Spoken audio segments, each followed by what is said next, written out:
Miguel was 12 years old when he cut through the fence of a federal holding facility at midnight to steal a horse the government had sentenced to death. 6 months later, the entire country watched that same horse expose a lie that powerful men had killed 200 animals to protect. Before we continue, don't forget to subscribe to the channel, like the video, and comment where in the world you're watching from. Let's go. The government trucks arrived at dawn, their engines rumbling through the quiet morning like thunder announcing a coming storm. 12-year-old Miguel Reyes watched from behind the weathered wooden fence of his grandfather's ranch as the convoy snaked its way down the dusty road toward the federal holding facility that sat 3 miles from their small village in the heart of New Mexico. He counted 5 trucks in total, each one large enough to carry dozens of horses, and his stomach tightened with a dread he could not name. His grandfather, Eduardo, had warned him that this day would come. For weeks, rumors had circulated through the village about a mysterious illness spreading among the wild mustangs that roamed the government-protected lands to the north. Officials claimed the disease was highly contagious, that it posed a threat not only to other horses but potentially to livestock and even humans. The solution, they announced, was swift and absolute. Every horse in the affected zone would be rounded up and destroyed. No exceptions, no appeals, no second chances. Miguel had grown up surrounded by horses. His grandfather had been a horse trainer in his younger days, one of the finest in the region, and he had passed his knowledge and his love for these magnificent creatures down to his grandson. To Miguel, horses were not simply animals. They were family, companions, beings with souls as deep and complex as any human. The thought of 200 horses being led to slaughter made something inside him ache with a pain that went beyond words. He pressed his face against the fence and watched until the last truck disappeared over the horizon, leaving behind only a cloud of dust and a silence that felt heavier than before. 3 days later, Miguel made a decision that would change his life forever. He had heard from one of the ranch hands that the horses were being held at the federal facility while paperwork was processed, and veterinary officials conducted their final inspections. The slaughter was scheduled for the end of the week. That gave him 4 days to do something, anything, though he had no idea what that something might be. All he knew was that he could not sit by and do nothing while innocent creatures were condemned to die based on a diagnosis that many in the village questioned. His grandfather had examined several of the wild mustangs himself over the years and had never seen any sign of the illness the government described. Some of the older ranchers whispered that the whole thing was a cover, an excuse to clear the land for development or to reduce the wild horse population that competed with cattle for grazing territory. Whether those suspicions were true or not, Miguel could not say, but he trusted his grandfather's judgment, and his grandfather had looked him in the eye and said that something about this situation did not feel right. On the 4th night, Miguel slipped out of his bedroom window after his grandfather had fallen asleep. The old man's health had been declining in recent months, and he often dozed off early in the evening, exhausted by the simple effort of living. Miguel felt a pang of guilt as he crept across the yard, knowing that his grandfather would worry if he woke to find him gone. But he pushed the guilt aside and focused on the task ahead. The federal facility was 3 miles away, and he would have to travel on foot through rough terrain in the darkness. He had packed a small bag with water, a flashlight, wire cutters he had taken from the tool shed, and a rope that he hoped might prove useful. Beyond that, he had no plan. He was operating on instinct, on a feeling deep in his gut that told him he needed to be there, that somehow he was meant to do something.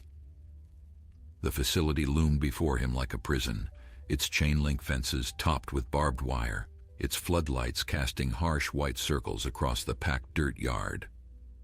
Miguel crouched behind a cluster of rocks and studied the layout, his heart pounding so loudly he was certain the guards must be able to hear it. There were 2 men stationed at the main gate, but the perimeter fence stretched for hundreds of yards in either direction, and he could see gaps in the lighting where shadows pooled like dark water. He waited until the guards turned their attention to a conversation between themselves. Then he moved, darting from shadow to shadow, until he reached a section of fence far from the gate. The wire cutters made quick work of the chain link, and within minutes he had created an opening just large enough to squeeze through. Inside the facility, the smell hit him first. It was the smell of fear, of too many animals confined in too small a space, of hay and manure and something else, something that reminded him of the hospital where his mother had spent her final days. He pushed that memory aside and moved forward, staying low, keeping to the shadows between the long rows of holding pens. The horses were everywhere, hundreds of them packed into enclosures that were barely large enough to hold half their number. Some stood motionless, their heads hanging low, their eyes dull with resignation. Others paced nervously, sensing that something terrible was approaching. Miguel moved among them like a ghost, searching for something though he did not know what. And then he saw her. She was in a pen by herself, separated from the others, and even in the dim light he could see that she was different. Her coat was the color of desert sand at sunset, a warm golden brown that seemed to glow with an inner fire.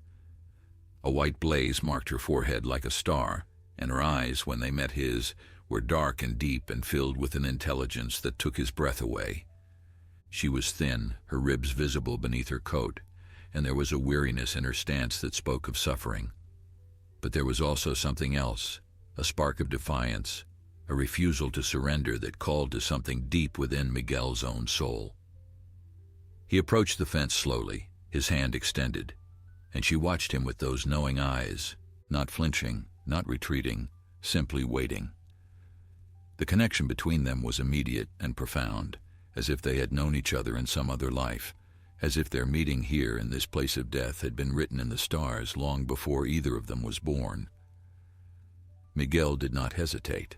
He took out his wire cutters and began to work on the lock that held her pen closed, his hands steady despite the fear that coursed through his veins. He did not know how he would get her out of the facility, did not know where he would take her or how he would keep her hidden. All he knew was that he could not leave her here to die, not her, not this horse with the sunset coat and the eyes that seemed to see straight into his heart. The lock was old and rusted, and it took Miguel longer than he had hoped to cut through the chain that held it in place. Every second felt like an eternity as he worked, his ears straining for any sound of approaching footsteps, his eyes darting nervously toward the distant lights of the guard station. The mare stood perfectly still throughout, watching him with those deep, knowing eyes as if she understood exactly what he was doing and why. When the chain finally fell away with a soft clink, Miguel slowly pushed the gate open and stepped inside the pen. The mare did not retreat. Instead, she lowered her head slightly, a gesture that seemed almost like a greeting, like recognition. Miguel reached out and placed his hand on her neck, feeling the warmth of her coat beneath his palm, the steady rhythm of her pulse.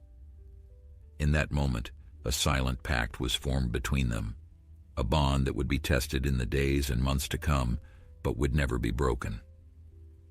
Getting her out of the facility proved easier than Miguel had feared. The mare moved with a quiet grace, her hooves making barely a sound on the packed dirt as she followed him through the shadows between the pens. The other horses watched them pass, some with curiosity, others with what looked almost like envy, as if they sensed that this mare had found something they had lost, a chance at freedom, a reason to hope. Miguel felt a sharp stab of guilt as he led her toward the hole in the fence he had cut earlier. He wished he could save them all, wished he had the power to open every gate and set every horse free. But he was just one boy, and he knew that attempting to release 200 horses would only result in chaos and capture. He had to be satisfied with saving one, and he prayed that somehow it would be enough. They slipped through the fence and into the darkness beyond, leaving the lights and the smell and the despair of the facility behind them. Miguel had planned to head straight home, but as he considered the route, he realized that his grandfather's ranch would be the first place the authorities would look once they discovered a horse was missing. He needed somewhere else, somewhere remote, somewhere no one would think to search.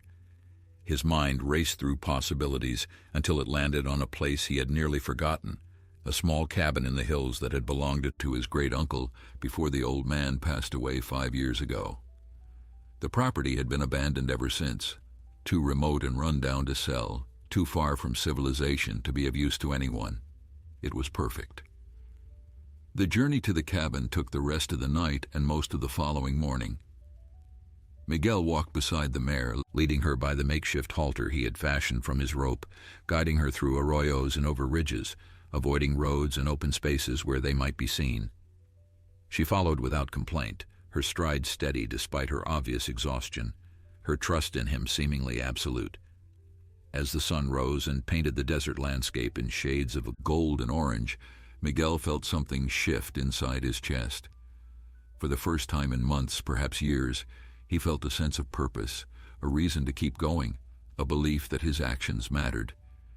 This horse needed him, and in a way he was only beginning to understand, he needed her too. They reached the cabin just as the morning heat began to build, the sun climbing steadily toward its zenith in a sky so blue it almost hurt to look at. The structure was exactly as Miguel remembered it, small and weathered, its wooden walls gray with age, its tin roof spotted with rust.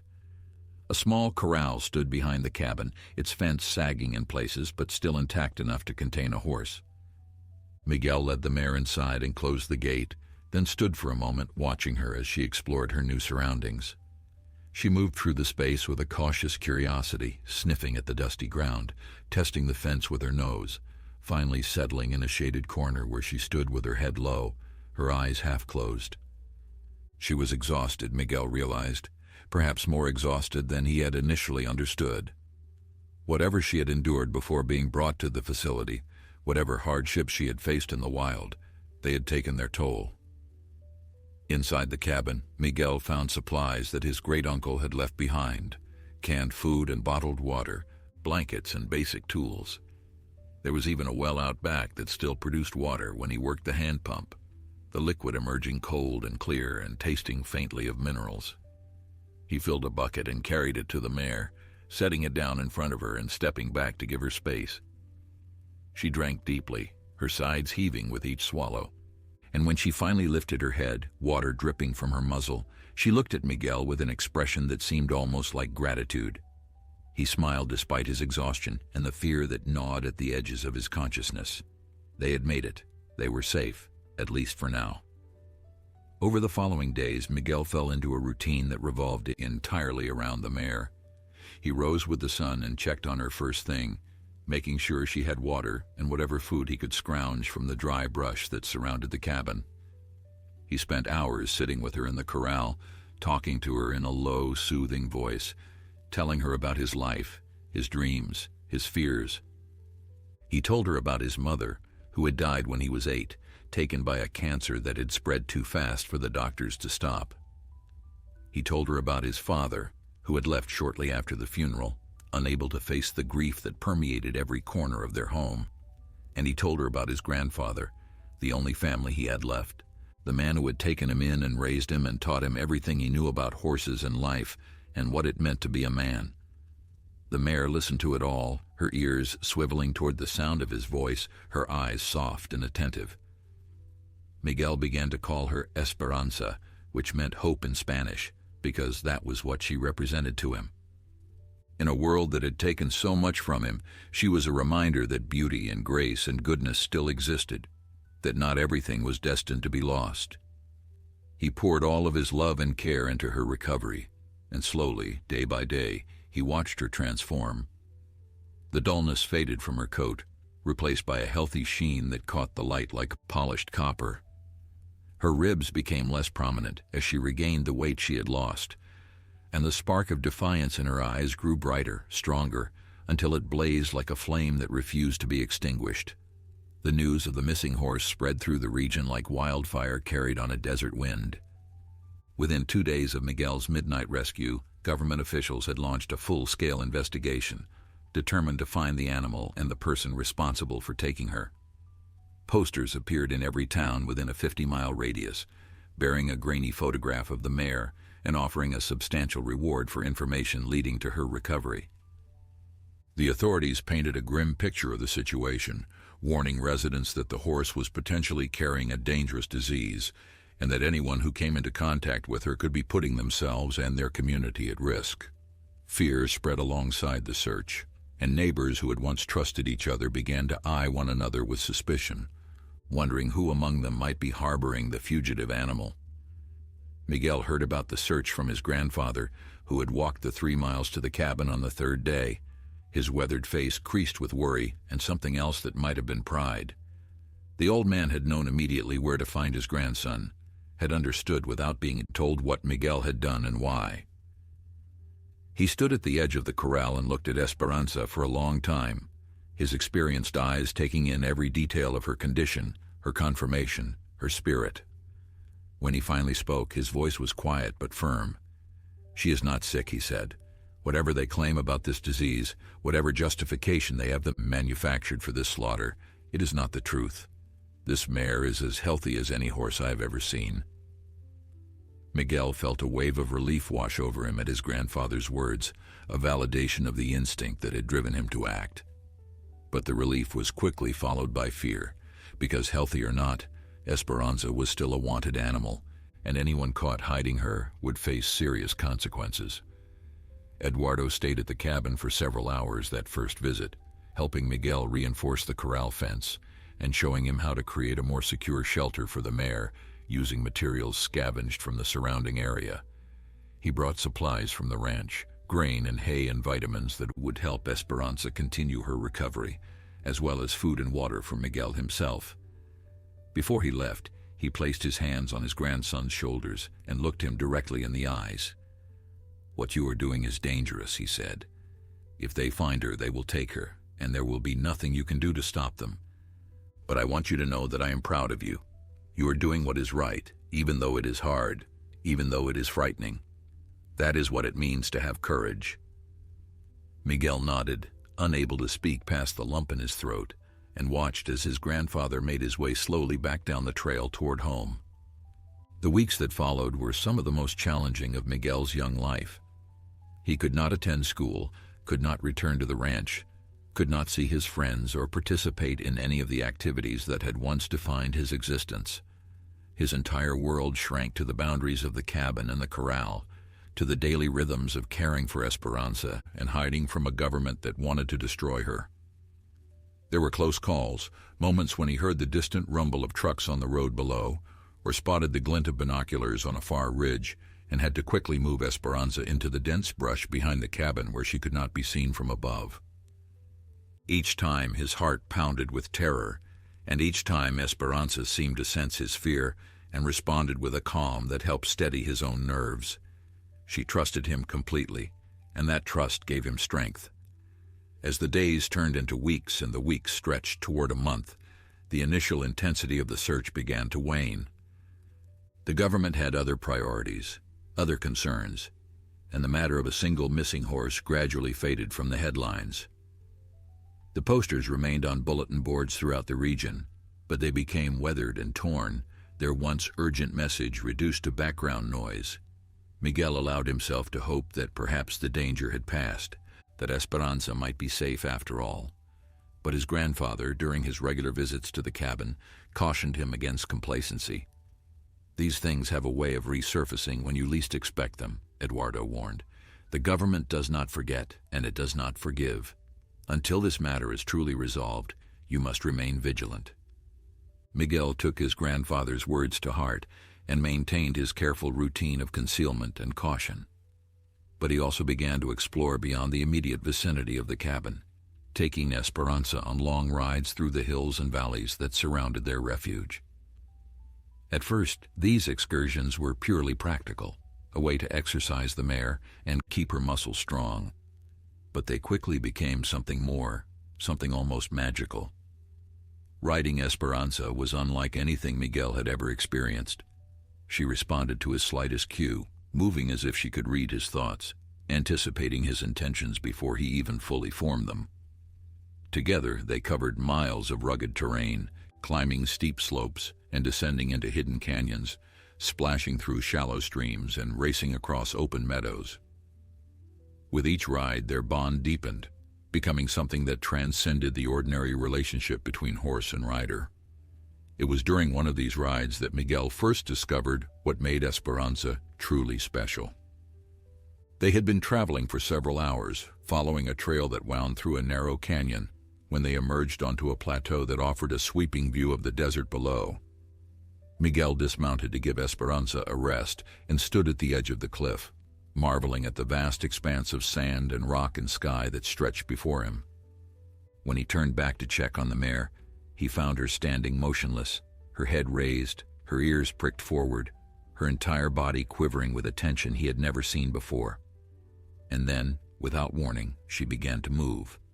Not walking, not trotting, but something else entirely. A series of movements so graceful and precise that they seemed almost choreographed. She rose on her hind legs, pawing at the air with her front hooves, then dropped back to the ground and executed a perfect pirouette, spinning in place with a fluidity that defied belief. Miguel watched in stunned silence as Esperanza continued her display, leaping and turning and dancing across the plateau as if she were performing for an invisible audience. He had seen trained horses perform similar movements in videos and at the occasional rodeo, but those performances had always seemed forced, the result of countless hours of repetition and correction. What Esperanza was doing was different. There was no hesitation in her steps, no uncertainty in her movements. She was not performing tricks she had been taught. She was expressing something that came from deep within her, a natural grace and athleticism that had been suppressed during her time in captivity, but now burst forth like water from a broken dam. When she finally came to a stop, her sides heaving from exertion, she turned to look at Miguel with those deep, intelligent eyes, and he could have sworn she was smiling. From that day forward, Miguel dedicated himself to understanding and nurturing Esperanza's extraordinary abilities. He researched horse training techniques in the old books his great-uncle had left behind in the cabin, learning about classical dressage and the ancient art of haute école, the high school of horsemanship that had been developed centuries ago in the riding academies of Europe. He discovered that the movements Esperanza had performed so naturally were among the most difficult and prestigious in the equestrian world, maneuvers that took most horses years to master, if they could master them at all. Yet Esperanza seemed to perform them instinctively, as if the knowledge had been encoded in her very blood. Miguel began to wonder about her origins, about where she had come from before being rounded up with the other wild horses.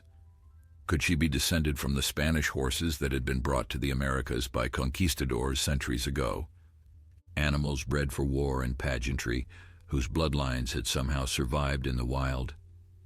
It seemed impossible, and yet how else could he explain what he had witnessed? As the weeks passed, Miguel worked with Esperanza every day, gently encouraging her natural talents while being careful not to push her too hard. He fashioned rudimentary training equipment from materials he found around the cabin, creating obstacles for her to navigate and markers that helped him track her progress.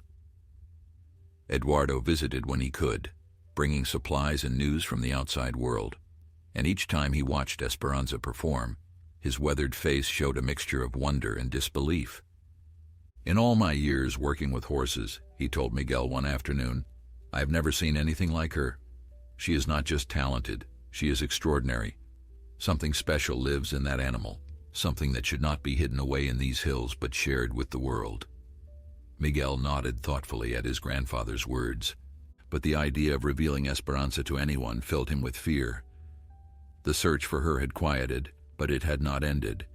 If she were discovered, she would be taken away and destroyed, her remarkable gifts extinguished forever. The turning point came 3 months after Miguel had rescued Esperanza from the facility. Eduardo arrived at the cabin one morning with news that made Miguel's blood run cold. The government had announced a renewed effort to locate the missing horse, prompted by pressure from officials who refused to let the matter rest. Search teams would be sweeping the area within the week, using helicopters and tracking dogs to cover territory that had previously been overlooked. Eduardo's face was grim as he delivered the news, and Miguel could see the worry etched in every line of his grandfather's weathered features. "You cannot stay here," Eduardo said. "They will find you, and when they do, they will take her. You need to move to find somewhere else to hide." But even as he spoke, both of them knew that there was nowhere left to go. The net was closing, and sooner or later, it would catch them. That night, Miguel sat alone in the cabin, his mind racing through possibilities and discarding each one in turn. Running was futile. Fighting was impossible. Hiding had bought them time, but time was running out. The only option left was one that terrified him more than any other, not because it was dangerous, though it certainly was, but because it required him to trust in something beyond his control. If Esperanza could not be hidden, then perhaps she needed to be seen. Not by the authorities who wanted to destroy her, but by everyone else, by the entire country, by anyone who might look at her and recognize what Miguel had recognized from the very first moment he saw her, that she was not a threat to be eliminated, but a treasure to be protected.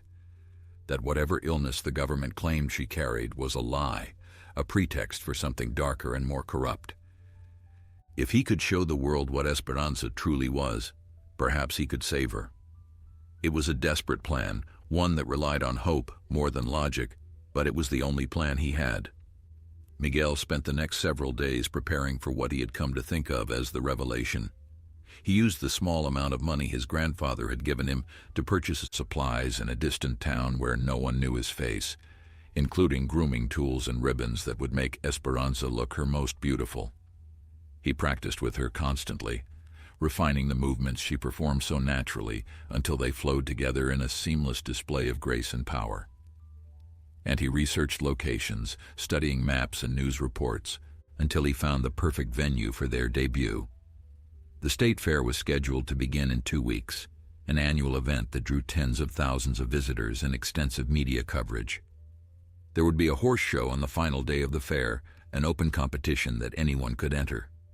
If Miguel could get Esperanza there, if he could somehow present her before the crowds and cameras without being stopped, he might be able to change everything.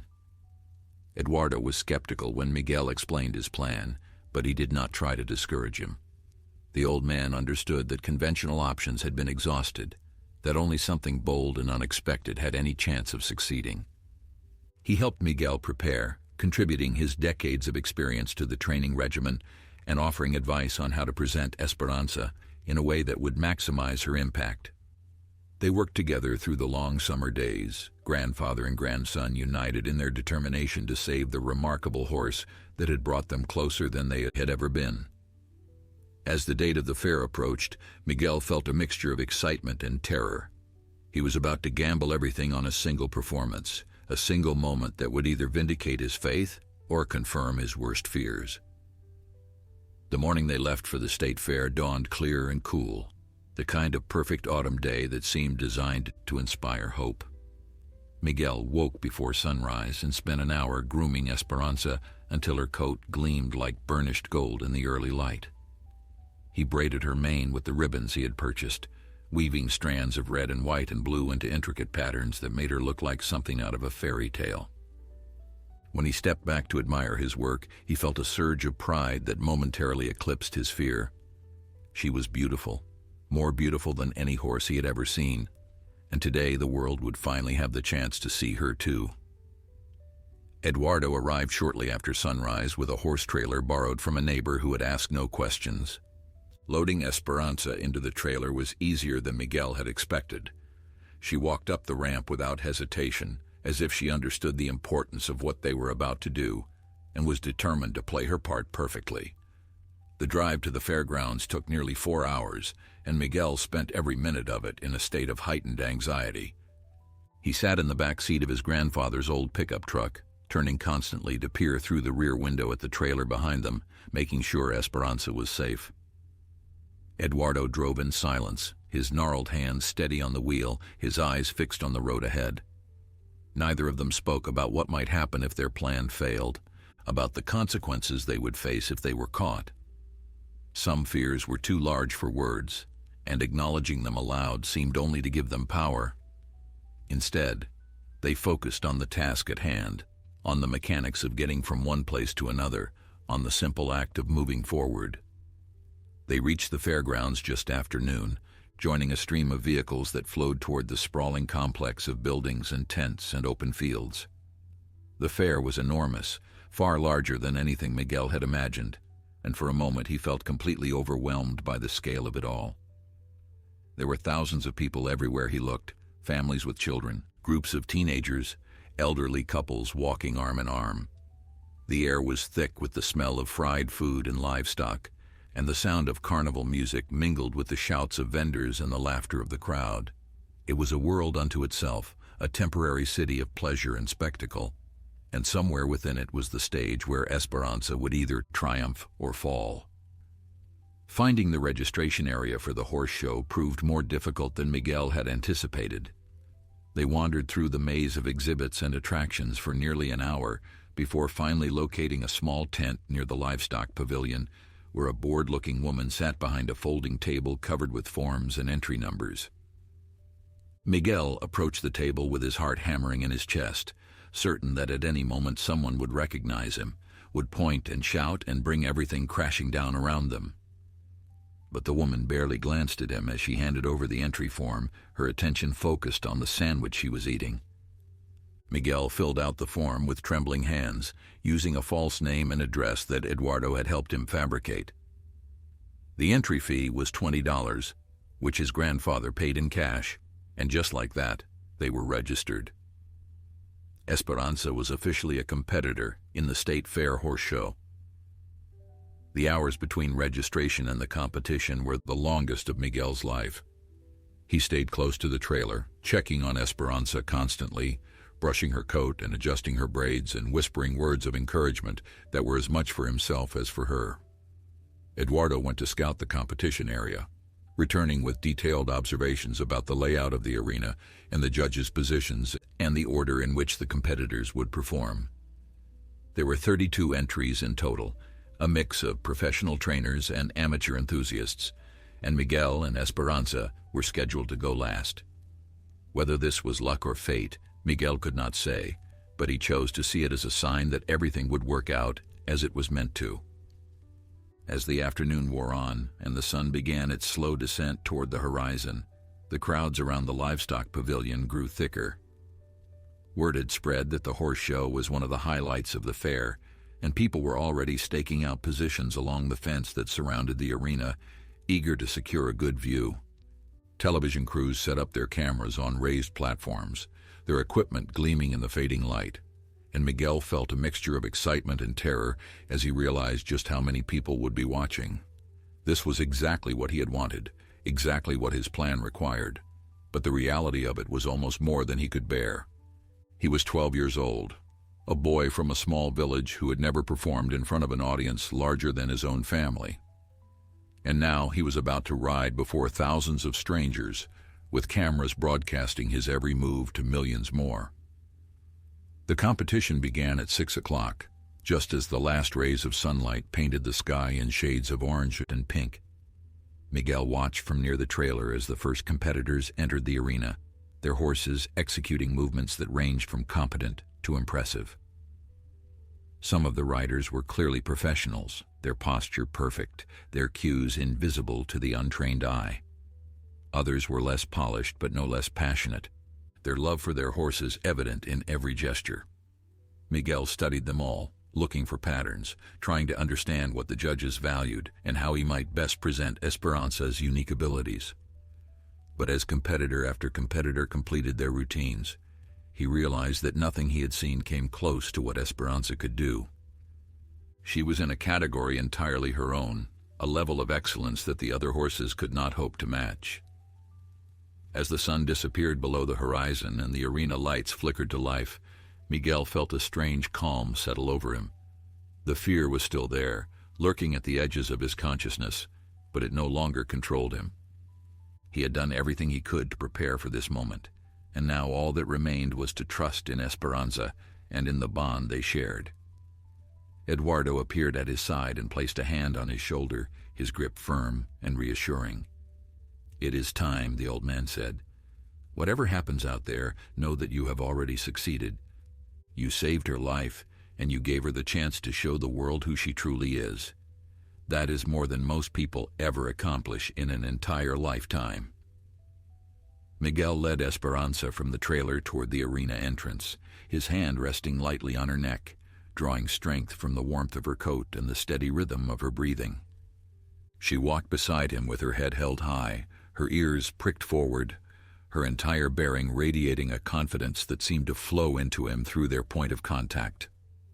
The crowd noise grew louder as they approached, a wall of sound that might have been intimidating if not for the calm certainty that Esperanza projected. She was ready for this, Miguel realized. She had been ready from the moment he first saw her in that pen, waiting for someone to recognize what she was capable of, waiting for the chance to show the world her true self. He was merely the instrument through which her destiny would be fulfilled. The boy who had been foolish enough or brave enough to believe that one person could make a difference. The competitor ahead of them finished their routine to polite applause, and the announcer's voice crackled over the loudspeaker, calling the next entry. Miguel took a deep breath and mounted Esperanza in one smooth motion, settling into the saddle that Eduardo had borrowed along with the trailer. It was not a perfect fit, but it would serve its purpose. He gathered the reins in his hands and looked down at his grandfather, who stood at the edge of the entrance gate with tears glistening in his eyes. No words passed between them, but none were needed.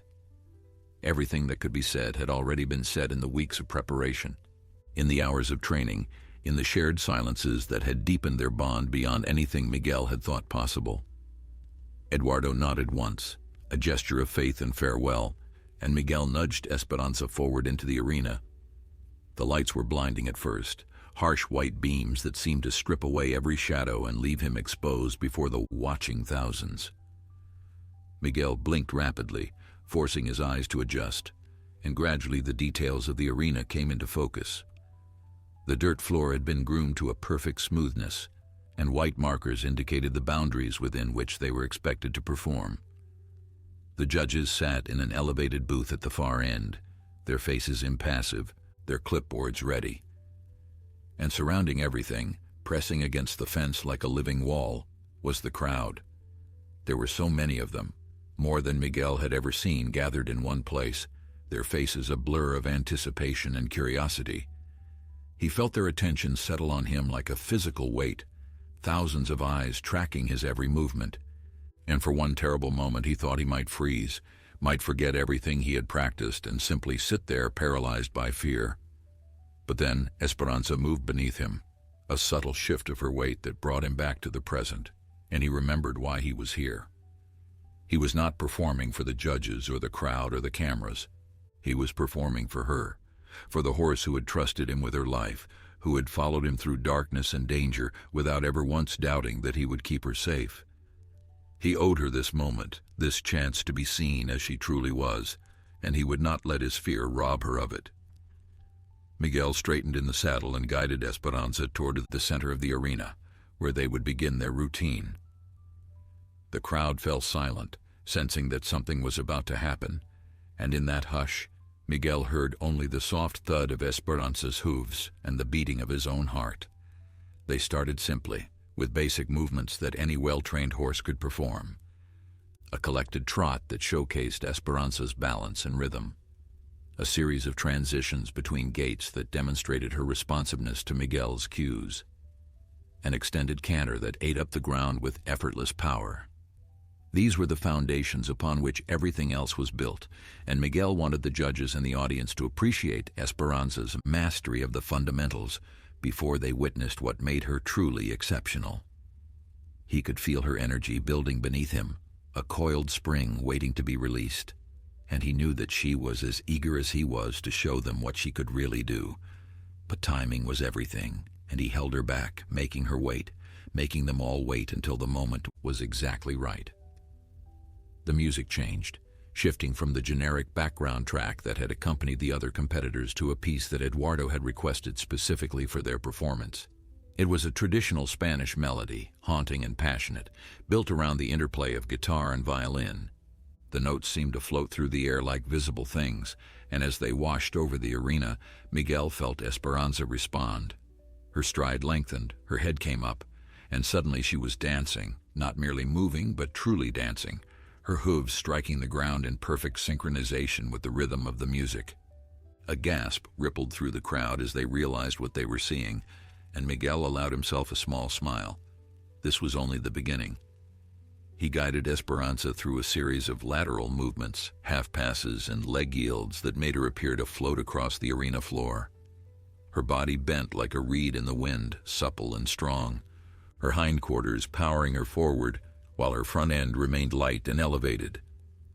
Then came the piaffe, the highly collected trot in place that was considered one of the most difficult movements in classical dressage. Esperanza performed it flawlessly, her legs lifting and falling in a cadenced rhythm that seemed almost mechanical in its precision. But there was nothing mechanical about the fire in her eyes or the pride in her carriage. She was not a machine executing programmed commands. She was an artist expressing her innermost self, and the beauty of it brought tears to the eyes of those watching. The crowd had gone completely silent now, transfixed by the spectacle unfolding before them. Even the judges had stopped writing on their clipboards, their professional detachment crumbling in the face of something that transcended ordinary competition. Miguel barely noticed. He was lost in the connection with Esperanza, feeling her movements as if they were his own, anticipating her intentions before she acted on them. They had become a single entity, horse and rider merged into something greater than either could be alone. And as the music built toward its crescendo, Miguel knew it was time for the finale, the sequence of movements that would either cement their triumph or expose them as pretenders, reaching beyond their grasp. Miguel gave the signal, a nearly imperceptible shift of his weight, combined with the lightest touch of his heels against Esperanza's sides. She responded instantly, gathering herself beneath him like a wave preparing to break against the shore. The piaffe intensified, her legs lifting higher, her body compressing with potential energy. And then she rose. Her front hooves left the ground first, pawing at the air as she elevated into the levade, balancing on her hindquarters at an angle that seemed to defy the laws of physics. The crowd erupted in astonishment, their collective gasp echoing through the arena like thunder, but Esperanza held the position with absolute stillness, her muscles trembling with controlled power, her eyes blazing with fierce determination. Miguel felt his heart swell with pride as he sat motionless in the saddle, trusting her completely, knowing that she would not let him fall. She held the levade for what seemed like an eternity, but was probably only a few seconds, and then she dropped back to the ground and immediately launched into a capriole, the most spectacular and demanding of all the classical airs above the ground. Her body lifted completely off the earth, all four hooves leaving the arena floor simultaneously, and at the peak of her leap, she kicked out with her hind legs, striking at an imaginary enemy behind her with explosive force.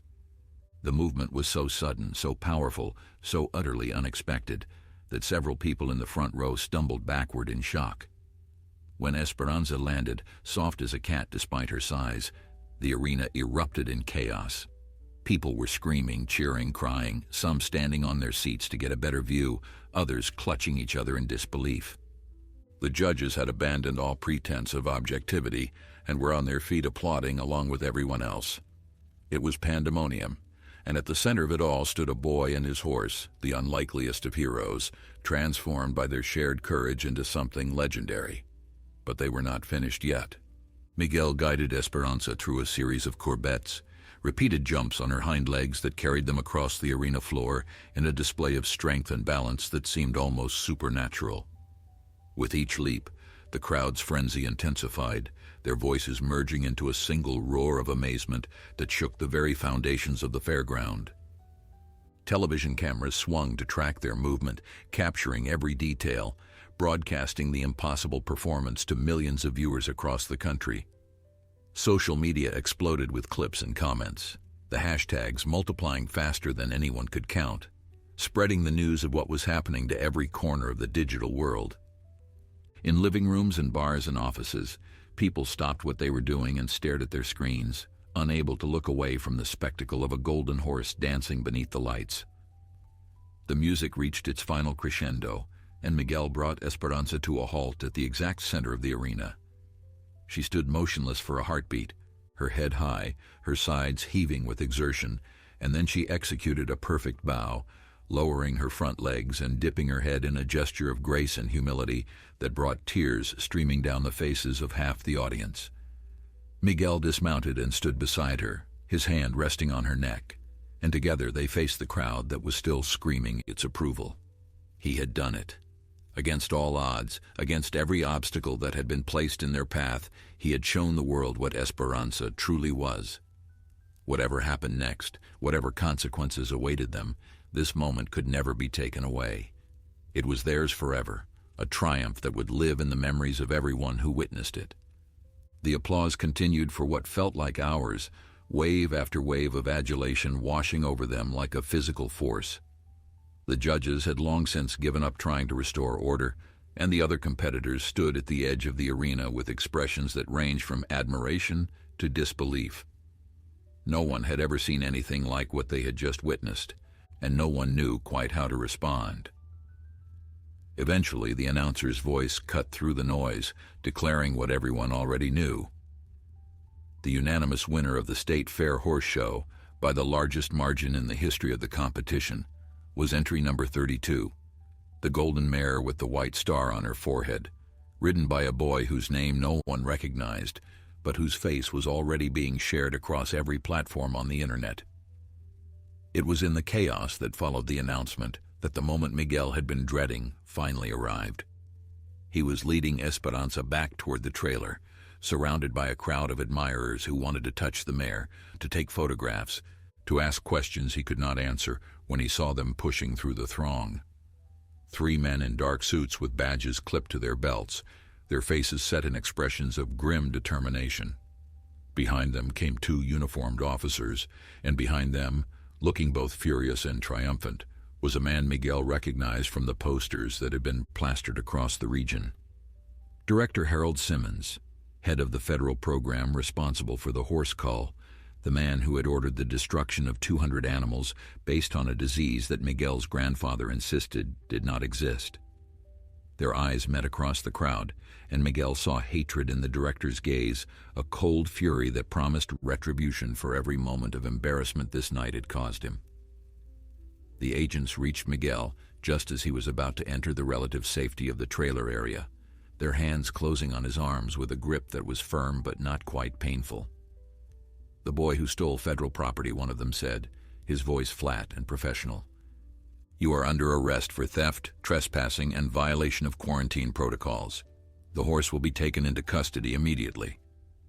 Miguel felt his heart plummet into his stomach, all the joy of his victory evaporating in an instant. He had known this was a possibility, had prepared himself for it as best he could, but the reality was more terrifying than anything he'd imagined. They were going to take Esperanza. After everything they had been through, after everything they had accomplished, they were going to take her away and kill her. But before the agents could move him toward their vehicle, something unexpected happened. The crowd that had been watching from a respectful distance suddenly surged forward, not threatening but insistent, forming a wall of bodies between the agents and their prisoners. "You cannot take her," someone shouted. "The whole world just saw what she can do. She is not sick. She is a miracle." Other voices joined in, rising in a chorus of defiance that made the agents hesitate. Cameras were everywhere now, recording everything, and Miguel could see the uncertainty flickering in the eyes of the men who held him. They had expected this to be simple, a quick arrest and confiscation away from public view. Instead, they found themselves at the center of a standoff that was being broadcast live to millions of witnesses who were already choosing sides. Director Simmons pushed his way through the crowd, his face flushed with anger, his voice cutting through the noise like a blade. "This is a federal matter," he shouted. "This horse is government property, and it is carrying a dangerous disease. Anyone who interferes with its seizure will be arrested and charged with obstruction of justice." He turned to the agents holding Miguel and gestured sharply. "Take the boy and secure the animal. I want this handled now." But as the agents moved to comply, a new voice rang out across the arena, one that carried the weight of authority and the calm assurance of someone accustomed to being heard. "Director Simmons, I think you might want to reconsider that order." Miguel turned toward the voice and saw a woman approaching through the crowd, flanked by 2 men carrying television cameras and a third with a microphone emblazoned with the logo of a major network. She was tall and elegant, with silver hair cut short and eyes that sparkled with intelligence and determination. Miguel did not recognize her, but from the way Director Simmons paled at her approach, it was clear that he did. "Senator Patricia Thornton," Simmons said, his voice suddenly several degrees less confident than it had been moments before. "What are you doing here?" The senator smiled, but there was no warmth in the expression. "I am here for the same reason everyone else is, Director. I came to see the horse show." And what I saw was something extraordinary, something that made me very curious about the claims your department has been making regarding this supposed disease outbreak." She gestured toward Esperanza, who stood calmly beside Miguel despite the chaos surrounding them. "That horse does not look sick to me, Director. In fact, she looks like the healthiest, most magnificent animal I have ever seen. So I find myself wondering whether the story we have been told about this epidemic is entirely accurate." The crowd murmured in agreement, and Miguel felt a spark of hope ignite in his chest.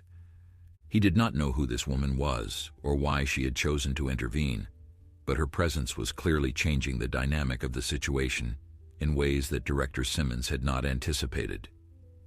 Simmons tried to regain control, his voice rising defensively. "Senator, with all due respect, this is not your jurisdiction. The horse cull was authorized by federal veterinary officials based on extensive testing and analysis.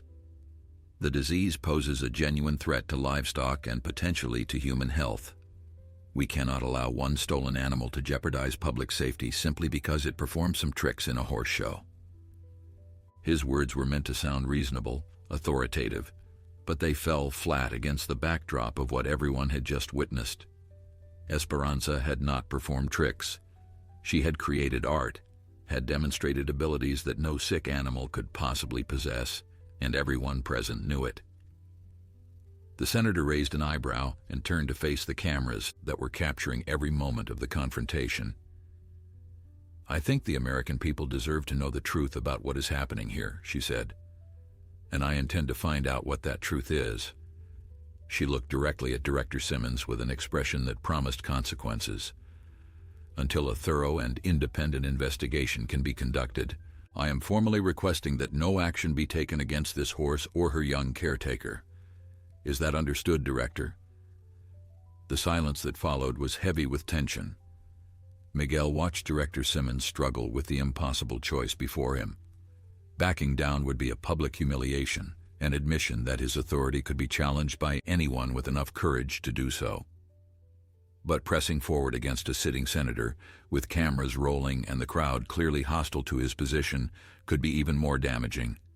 The political calculus was clearly written on his face, the desperate search for an option that would allow him to save face while avoiding a disaster. Finally, his shoulders slumped almost imperceptibly, and he took a step backward. "This is not over," he said, his voice barely above a whisper.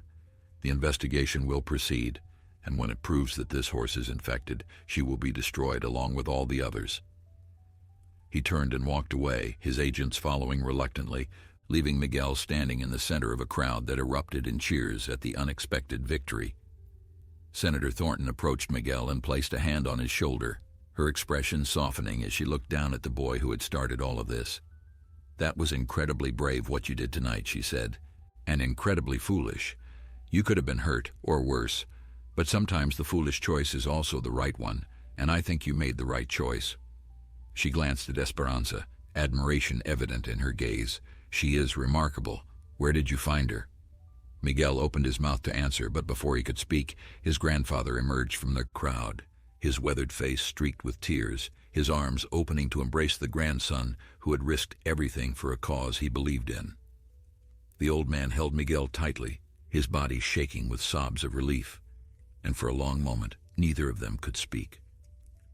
The senator stepped back to give them privacy, and the crowd gradually began to disperse, the excitement of the evening giving way to the mundane reality of closing time at the fair.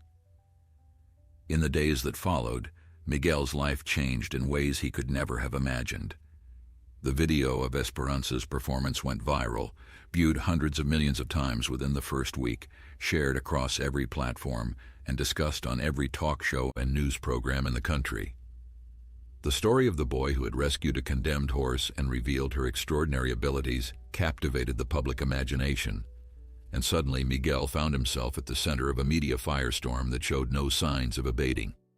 Reporters camped outside his grandfather's ranch, requesting interviews, offering exclusive deals, promising to tell his story to the world. Politicians weighed in, some supporting his actions, others condemning them, all seeking to align themselves with whatever position they thought would benefit them most. And through it all, Esperanza remained calm and steady, a fixed point of grace and beauty in a world that seemed to have lost its mind. The investigation that Senator Thornton had demanded was launched within days, led by an independent panel of veterinarians and scientists with no connection to Director Simmons or his department. They examined Esperanza thoroughly, taking blood samples and conducting every test known to modern medicine, searching for any trace of the disease that had supposedly justified the slaughter of 200 horses. The results came back exactly as Miguel and his grandfather had always believed they would. Esperanza was completely healthy, with no sign of infection, no indication that she had ever been exposed to any contagious disease. The panel's report was damning in its conclusions, suggesting that the entire epidemic had been fabricated or at least grossly exaggerated, possibly to justify the clearance of wild horses from land that powerful interests wanted for other purposes. The scandal that erupted in the wake of the investigation's findings shook the foundations of the federal government. Director Simmons was immediately suspended pending a full inquiry into his conduct, and within weeks he had been formally charged with fraud, conspiracy, and abuse of power. The evidence against him was overwhelming, a trail of emails and documents that revealed a systematic effort to manufacture a crisis that would allow the removal of wild horses from millions of acres of public land. Behind the scheme were powerful ranching and energy interests who had long resented the presence of the Mustangs on territory they coveted for their own purposes. Simmons had been their willing instrument, a bureaucrat seduced by promises of lucrative positions in the private sector once his government service ended. The dream of wealth and influence had blinded him to the cruelty of what he was doing, to the lives he was destroying in pursuit of profit. The remaining horses that had been held at the federal facility were released, their death sentences commuted in the face of public outrage that made any other outcome politically impossible. Miguel watched the footage of their liberation on television, tears streaming down his face as he saw the animals he had been unable to save 3 months earlier gallop through the gates and onto the open range where they belonged. They were thin and traumatized from their confinement, but they were alive, and in time they would recover. Esperanza stood beside him as he watched, her head resting on his shoulder in a gesture of comfort that had become habitual between them. She seemed to understand what she was seeing, seemed to share in both the joy and the sorrow of the moment. These were her kin, her fellow survivors, and their freedom was in some sense her victory as much as his. The months that followed brought changes that Miguel could never have anticipated. The story of the boy and his horse had touched something deep in the national consciousness, awakening a widespread concern for wild horses that had long lain dormant. Donations poured in from across the country, funding the creation of new sanctuaries and rehabilitation centers for Mustangs that had been displaced or mistreated. Legislation was introduced to strengthen protections for wild horses on public lands, and for the first time in decades, the political momentum seemed to favor conservation over exploitation. Miguel found himself invited to speak at schools and community centers, sharing his experience and encouraging others to stand up for what they believed in. He was uncomfortable in the spotlight, preferring the quiet company of Esperanza to the noise and attention of public life, but he understood that his voice carried weight and that using it was part of the responsibility he had assumed when he cut through that fence 6 months earlier. Eduardo watched his grandson's transformation with a mixture of pride and concern. The boy who had been so uncertain of himself, so wounded by the losses of his childhood, had grown into a young man of remarkable courage and conviction. But fame was a double-edged sword, and the old man worried about its effects on someone so young. He did his best to keep Miguel grounded, insisting on the continuation of normal routines, even as the world clamored for their attention. There were still chores to be done on the ranch, still lessons to be learned about horses and life and what it meant to be a man. The cameras and microphones would eventually move on to the next sensation, and when they did, Miguel would need a foundation of substance to stand upon. Eduardo was determined to provide that foundation, to ensure that his grandson's character was forged in the same fire of hard work and humility that had shaped his own. Spring arrived early that year, painting the desert landscape in shades of green and gold that seemed to celebrate the new beginning that had come to Miguel's life. He spent long hours riding Esperanza through the hills surrounding the ranch, exploring trails they had never taken before, pushing the boundaries of their shared capabilities. She was stronger now than she had ever been, her coat gleaming with health, her movements fluid and powerful. The months of careful nutrition and training had unlocked her full potential, and Miguel sometimes felt that he was merely a passenger on a journey she was leading. They performed together at exhibitions and demonstrations, raising money for the wild horse sanctuaries and spreading awareness of the cause that had brought them together. But their private rides remained the moments Miguel treasured most, the times when it was just the two of them and the vast silence of the desert, moving as one through a world that seemed made for their passage. It was during one of these rides that Miguel first noticed something different about Esperanza. They had stopped to rest at the top of a ridge overlooking a valley where a small herd of wild mustangs grazed peacefully in the afternoon sun. Esperanza stood motionless, her ears pricked forward, her entire being focused on the horses below. There was a longing in her posture that Miguel had never seen before, a yearning that spoke of something deeper than curiosity. He dismounted and stood beside her, following her gaze, and slowly he began to understand what she was feeling. She had been born wild, had spent the first years of her life running free across these same lands before being captured and condemned. The bond between them was real and precious, but it could not erase what she was or where she had come from. She belonged out there, with her own kind, living the life that nature had intended for her. The realization hit Miguel like a physical blow, stealing his breath and filling his eyes with tears. He had saved Esperanza from death, had fought for her right to live, but he had never stopped to ask what kind of life she truly wanted. He had assumed that their partnership was permanent, that they would spend their years together, inseparable companions until the end. But watching her now, seeing the way her body strained toward the wild herd, he knew that keeping her would be its own form of captivity. She had given him everything, had shown him who he could be, had helped him find the courage that lay dormant within his heart. The question that now confronted him was whether he loved her enough to give her the one thing she could not ask for herself. The answer, he knew, would define not just their relationship, but the man he would become. Miguel spent 3 days wrestling with the decision, unable to eat, unable to sleep, unable to focus on anything except the choice that lay before him. He watched Esperanza constantly, searching for some sign that he had misread her feelings, that she was content with the life they shared. But every time she lifted her head toward the distant hills, every time she caught the scent of wild horses on their wind, he saw the same longing in her eyes. His grandfather noticed the change in him and asked what was troubling his heart. When Miguel explained, Eduardo was silent for a long time, his weathered face unreadable. Finally, the old man spoke, his voice heavy with the wisdom of his years. "The measure of love is not how tightly we hold on," he said. "It is knowing when to let go. If you truly love her, you will give her the choice.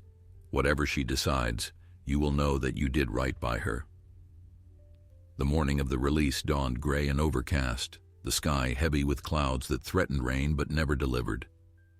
Miguel led Esperanza to the same ridge where he had first understood her longing, the place where the wild herd could be seen grazing in the valley below. He had told no one except his grandfather what he planned to do, wanting this moment to be private, sacred, untouched by the cameras and crowds that had consumed so much of their story. Eduardo stood a respectful distance away, giving his grandson the space he needed to say goodbye. Miguel's hands trembled as he removed Esperanza's halter for the last time, his fingers lingering on the soft warmth of her coat. She stood perfectly still, as if she understood the significance of what was happening, her dark eyes fixed on his face with an intensity that pierced his soul. "I want you to know something," Miguel whispered, his voice breaking on the words. "You saved me. Before you came into my life, I was lost. I had given up on believing that I could make a difference, that anything I did mattered. But you showed me that courage is not the absence of fear. It is acting despite the fear, standing up for what is right, even when the whole world tells you to sit down. You gave me that gift, Esperanza. You gave me myself." He pressed his forehead against hers, feeling her warm breath on his face, memorizing every detail of this moment that he knew would live in his heart forever. Now it is my turn to give you something. I am giving you your freedom. Go find your family. Go live the life you were meant to live. And know that no matter where you are, no matter how far you run, a part of me will always be running with you." He stepped back and gestured toward the valley, toward the wild horses that had stopped grazing and were now watching from below, their ears pricked with curiosity. Esperanza did not move immediately. She stood looking at Miguel, and in her eyes he saw something that might have been gratitude or love, or perhaps simply the recognition of a kindred spirit. Then she turned and began walking down the slope, her pace slow at first, almost hesitant. Miguel watched through tears that blurred his vision, his heart simultaneously breaking and soaring. Halfway down the ridge, Esperanza paused and looked back at him one final time. Their eyes met across the distance, and in that moment 1,000 unspoken words passed between them.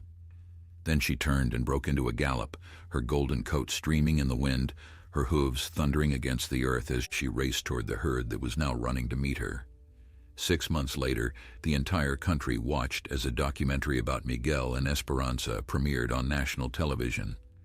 The film told their complete story, from the midnight rescue to the triumph at the state fair to the bittersweet moment of release. Camera crews had captured footage of Esperanza living with the wild herd, healthy and happy, running free across the open range that was now protected by the legislation her story had inspired. They had filmed her with a foal at her side, a beautiful filly with the same golden coat and white star that marked her mother. Miguel watched the documentary with his grandfather, tears streaming down both their faces, pride and sorrow and joy tangled together in an emotion too complex for words. The response was immediate and overwhelming. Social media exploded with messages of support. Donations flooded into the wild horse sanctuaries, and calls for stronger protections grew louder than ever before. But for Miguel, the greatest moment came not from the public reaction, but from something far more personal. 2 weeks after the documentary aired, he returned to the ridge where he had released Esperanza, drawn by an impulse he could not explain. He stood at the edge looking down at the valley, searching for a glimpse of the golden mare among the wild herd. And then he saw her, standing apart from the others, her head raised, looking directly at him. For a long moment, neither of them moved. Then Esperanza began walking up the slope toward him, her pace unhurried, her gaze never wavering.